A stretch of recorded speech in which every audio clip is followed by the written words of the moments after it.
Hello everyone, it's Marshall again.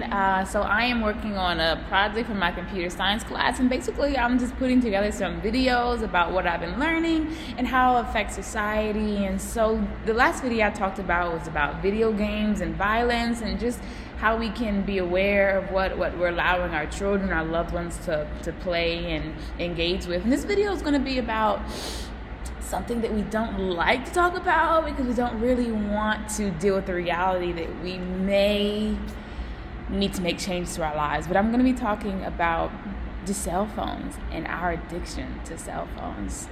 So when you hear addiction to cell phones, what do you think of? Is this something you thought of? Do you think, no way, not me, as you hold your phone in your hand, clenching it tightly, like, please don't take my phone. No, I don't want to take your phones. But I do just want to raise some questions and let you think about it. How has your phone impacted your life? Smartphones were a big deal. I mean, I was straight up the generation where we went from the flip phone to the razors to the little sliding joints and to, when we started getting these phones like today, it was a big deal. And I would say that I really got to enjoy and see the change and reap the benefits. But now that I'm 24 and I've had my smartphone for a long time, and I'm asking myself this year, in what ways has my cell phone made me more effective? And in what ways has my cell phone made my life better? And once I asked myself that question, I really kind of was feeling convicted, because the reality is that I'm not certain that I can really say that my cell phone has made me more effective. I can't even fully say that it's made my life better. So at the end of this video, I'll tell you what I've been chewing on and thinking about. But I just have a couple of things I want to read and ask you, like, do you think that you may have a strong appreciation and need for your cell phone? So I found this word, noophobia, and it's this word for no mobile phone phobia. Noophobia. So a lot of us have noophobia. You have a fear of not being near your phone. Now, how many people have lost your phone and you went through that intense feeling of no, or maybe you broke your phone, you went through that intense feeling of no, and then you kind of got things in order where you're waiting for your new phone to come or something like that, and during those days where you don't have your phone, you kind of feel a little bit of relief, because though you love your phone, you actually may have found out that not having it kind of just took a bit of a load off your shoulder.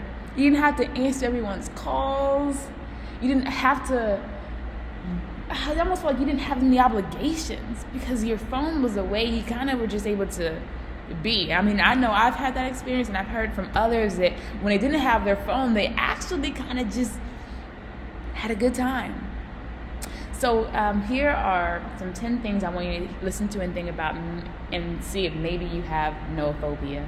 So 1, you look at your phone at every red light or stop sign.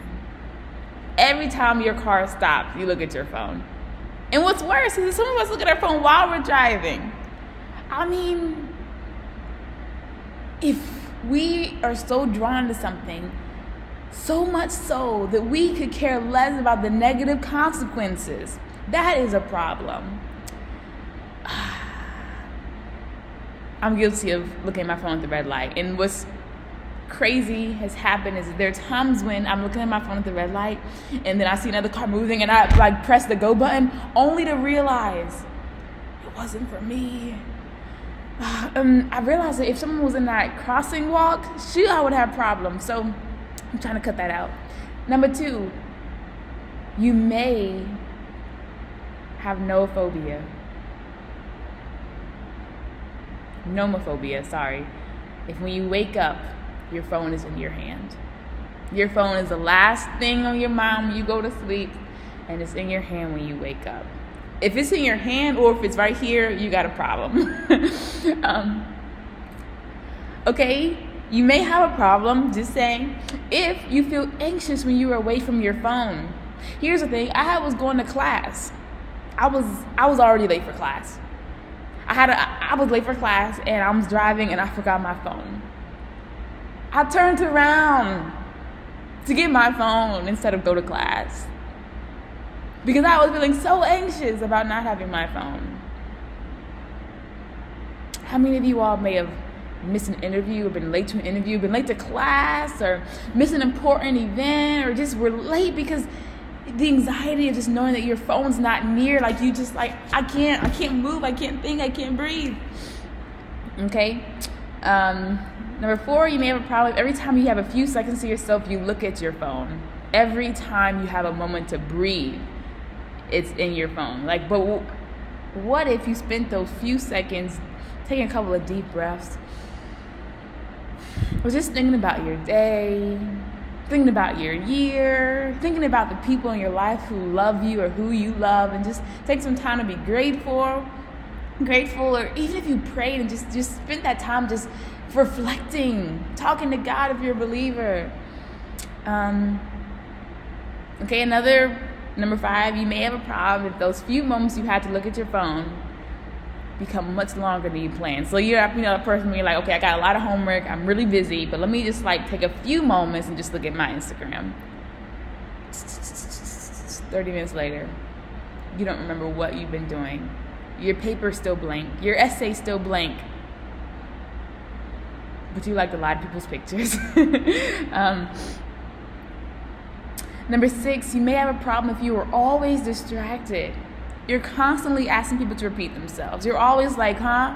Say that one more time. Like you kind of there, and then once you realize that they pause and they're waiting for you to respond, you're we have a problem. You may have a problem.